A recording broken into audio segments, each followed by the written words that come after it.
자, 우리가 1년이 다 지났어요, 여러분. 1년이 다 지났습니다. 1년이 지나면, 사람들이 이런 말을 하죠.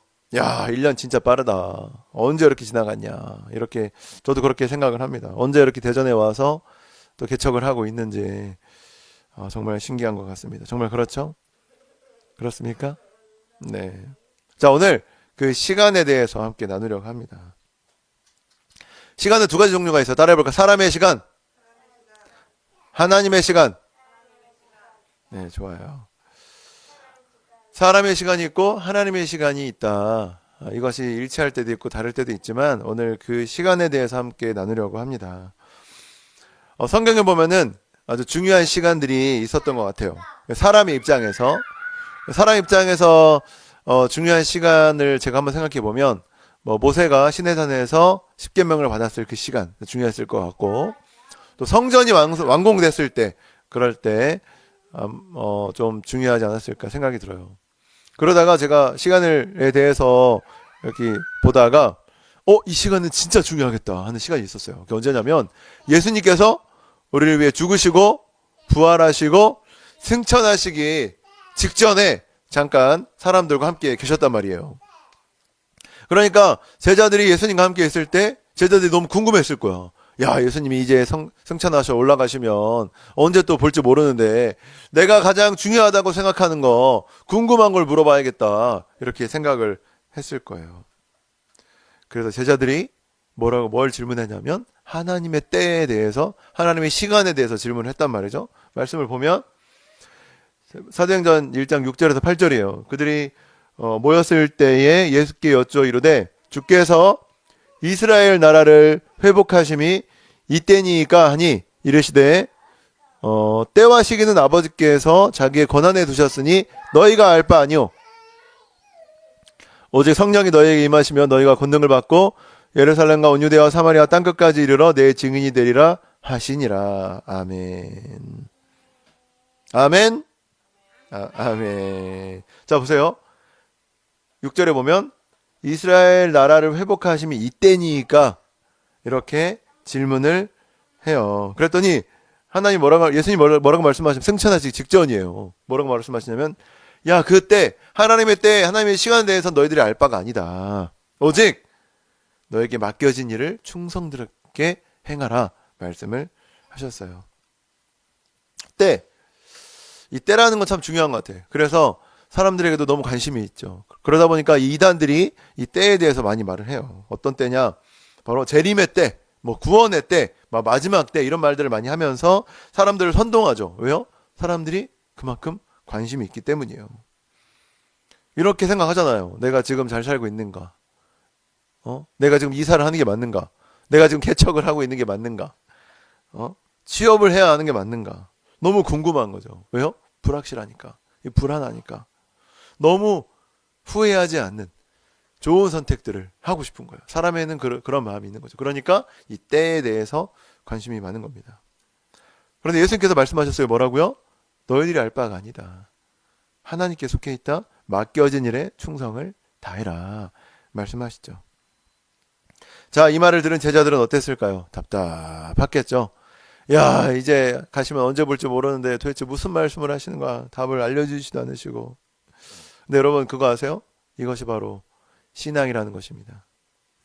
신앙이라는 것은 인간의 한계를 받아들이는 거예요. 그런데 받아들이기가 어렵죠. 그것이 세상의 모습입니다. 왜요? 우리는 이 시간, 특히 이 영원이라는 개념이 없기 때문이에요. 우리는 한계 속에서 살기 때문입니다. 한 시간 한계라는 것은 끝이 있다. 정해진 끝이 있다고 생각을 하는 거예요. 그래서 하루는 24시간이다. 사람은 80년, 100년 산다. 이런 한계를 가지고 살기 때문입니다. 영원이라는 거에 대한 경험이 없기 때문이에요. 영원이라는 존재에 대해서 알지 못하기 때문입니다. 그러니까 예수님의 제자들도 그랬다는 거예요. 그렇기 때문에 하늘을 바라보지 않고 땅을 바라보며 고개를 숙이고 살았던 것입니다. 육에 속한 사람처럼 사는 거죠. 그런데 그들이 영원을 경험하게 돼요. 한계가 없는 무한 영원을 경험하게 됩니다. 사람의 시간이 하나님의 시간과 연결되는 경험을 하게 돼요. 언제입니까? 무엇이죠? 사도행전 2장에 하나님의 영이 제자들에게 임한 거예요. 물리적인 이 한계가 있는 삶을 살아가고 있던 이 제자들에게 영원에 속하신 예수 그리스도 하나님의 영이 임하게 된 것입니다. 그러니까 제자들이 영원이라는 것을 경험하게 돼요. 영원을 경험하니까 어떻게 돼요? 인간의 이 시간을 위해 사는 것이 아니라 영원을 위한 시간을 위해 살게 된다는 거예요. 다시 인간의 시간을 위해 사는 것이 아니라 인간의 시간을 영원을 위한 시간을 위해서 살게 된다는 거예요. 그래서 선택과 집중을 하게 되고 임팩트 있게 그 삶을 살게 되는 것이죠. 여러분 제자들의 삶이 어땠는지 말 안 해도 잘 알고 있죠. 그런데 이런 의문점이 듭니다. 영원에 연결된 그들의 삶은 어땠나? 고난의 연속이었다는 거예요. 죽는 날까지 고난 가운데 있었어요. 그런데 이들이 이런 고백을 합니다. 고난 가운데 있어요. 힘들고 지치고 괴롭고 하지만 이런 고백을 해요. 사도행전 13장 52절 같이 읽어볼까요? 시작.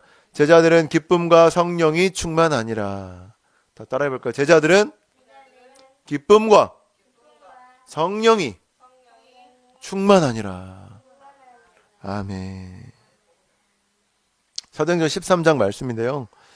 이 말씀의 배경을 알면 이 고백이 얼마나 대단한 고백인지 우리가 알 수 있어요. 사도행전 13장에 보면 바울과 바나바가 안디옥 교회에서 안수를 받고 선교사로 파송을 받게 됩니다. 그래서 배를 타고 구브로, 바보, 버가, 비시디아 안디옥까지 가면서 복음을 전하고 주님의 일들을 감당해요. 근데 비시디아 안디옥에 왔을 때 복음을 전하고 주의 일들을 감당할 때 유대인들과 많은 사람들이 핍박하게 돼요. 도대체 뭐 하는 거냐? 너희들 괴롭히지 마라. 저리 가라. 핍박당하고 고통당하고 괴로움 당할 때 비시디아 안디옥을 떠나면서 했던 고백입니다. 기쁨과 성령이 충만하다 라는 거죠. 그때 했던 장면이라는 거예요. 바울의 옥중 서신을 한번 볼까요? 바울이 감옥에 갇혔을 때 썼던 서신이라는 거예요. 그래서 에베소서, 빌립보서, 골로새서, 빌레몬서인데 골로새서를 보면 그의 영광의 힘을 따라 모든 능력으로 능하게 하시며 기쁨으로 모든 견딤과 오래 참음에 이르게 하셨다. 기쁨으로 이 견딤, 오래 참음을 할 수 있었다. 이 안에 기쁨이 있었다. 힘들어도 괴로워도 기쁨이 있었다. 이렇게 말하고 있는 거예요. 여러분 인생은 고난의 연속입니다. 죽는 날까지 여러분 우린 고난에 있을 거예요. 이것에 자유한 사람은 아무도 없습니다. 그러나 영원을 경험하고 하나님 안에서 영원한 그 기쁨을 누리고 경험했다면 그 기쁨이 어디에? 내 안에 영원히 자리 잡고 있는 거예요. 그래서 이 영원한 기쁨으로 현재의 고난을 이겨낼 수 있는 것입니다. 헬라어로 시간을 나타내는 단어가 있어요. 성경을 보면 구약은 히브리어, 신약은 헬라어로 되어 있는데 헬라어의 시간을 나타내는 단어가 크로노스와 카이로스입니다. 크로노스라는 것은 물리적인 시간을 나타내는 것이고 카이로스는 의미가 부여된 이런 주관적인 시간, 즉 하나님께서 개입하시고 뜻을 이루시는 시간들을 이야기하는 것입니다. 그래서 이 크로노스, 물리적인 시간이 카이로스, 하나님의 시간과 연결이 될 때 이 크로노스의 시간, 이 물리적인 시간이 의미가 생긴다는 거예요. 그리고 이 크로노스의 시간을 견딜 수 있는 힘이 생긴다는 것입니다. 그래서 우리는 두 가지를 함께 살고 있는 거예요. 사람들이 그런 오해를 하죠. 예수 믿고 나면 막 기쁠 것이다, 평안할 것이다, 행복할 것이다, 모든 두려움과 고통과 모든 건 사라질 것이다. 하지만 전혀 그렇지 않습니다. 그렇지 않고 이 두 가지 시간을 함께 살아가는 거예요. 크로노스의 시간과 카이로스의 시간을 함께 살아가고 있는 것입니다. 바다를 예를 들면 그래요. 바다가 깊은 바다가 있죠. 우리 옥토너 바다 잘 알잖아요. 깊은 바다가 있는데 바다의 이 위에 부분, 수면의 부분은 바람이 불고 파도가 치고 폭풍이 일으면 비가 오면 줄렁줄렁 하죠. 그렇죠. 맞아요. 근데 수면 위에는 많이 친단 말이에요. 줄렁줄렁. 그죠? 이게 바로 크로노스의 시간이라는 것입니다. 그런데 바다 깊은 곳에 보면 파도가 불던, 파도가 치던, 바람이 불던, 비가 오던 잔잔한 바다가 존재한다는 거예요. 그게 바로 평온과 기쁨이 자리 잡고 있는 하나님의 시간, 카이로스의 시간이라는 겁니다. 모든 시간의 주인인 하나님께서 우리가 하나님께 연결될 때 이 기쁨 바다와 같은 평안이 우리 안에 있게 된다는 거예요. 그것을 경험했기 때문에 우리가 이곳에 지금 앉아 있는 것입니다. 그리고 더 하나님께 연결되기 위해, 더 경험하기 위해 그래서 우리가 예배를 하는 것이죠. 깊은 바다와 같이 잔잔하기 위해 내면의 그 기쁨과 평안과 안식을 위해서 이 자리에 우리가 모이는 것입니다. 그래서 인간의 시간을 살고 있지만 영원한 시간, 하나님의 시간을 사는 사람들은 어떻게 삽니까? 게으르거나 방종하지 않고 허무하게 살지 않는다는 거예요. 여러분 잘 보세요. 늘아 잘 보세요. 이루려는 사람은 시간이 짧습니다. 잘 보세요. 이루려는 사람은 시간이 짧아요. 내일 시험을 보는 사람은 오늘의 시간이 너무 짧겠죠. 빨리 공부해서 내일 시험 잘 봐야겠다. 통과해야겠다. 패스해야겠다. 하겠죠. 그런데 내일 시험이 있는지 없는지 모르는 사람은 오늘 어떻게 보낼까요? 게으르게 보내겠죠. 뭘 해야 될지 모를 거예요. 어디로 가는지 모르기 때문이죠. 바로 크로노스의 시간만을 보내고 있는 것입니다. 여러분, 우리는 영원을 바라보며 가고 있는 존재입니다. 우리는 분명히 예수님의 얼굴을 맞대어 볼 날을 기대하고 있어요. 그리고 그 영원의 영역을 확장하고 또 함께 누리는 것이 뭐다? 선교다, 전도다라는 거예요. 그러니까 예수께서 승천하시기 전에 제자들에게 말씀하셨던 것이 정답, 맞는 말인 거죠. 이제 예수님의 의도가 이해가 됩니다. 뭡니까?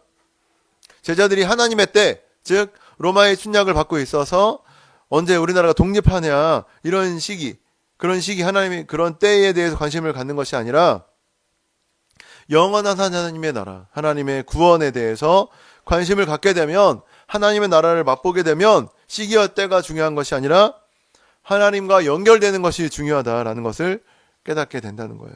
뭐다? 뭐가 중요하다? 하나님과 연결되는 것이 중요하다. 그래서 예수님께서 승천하시기 전에 이렇게 말씀하신 거죠. 맡은 바 충성해라. 즉 하나님의 나라를 전파하면서 영원에 연결된 사람으로 살아라.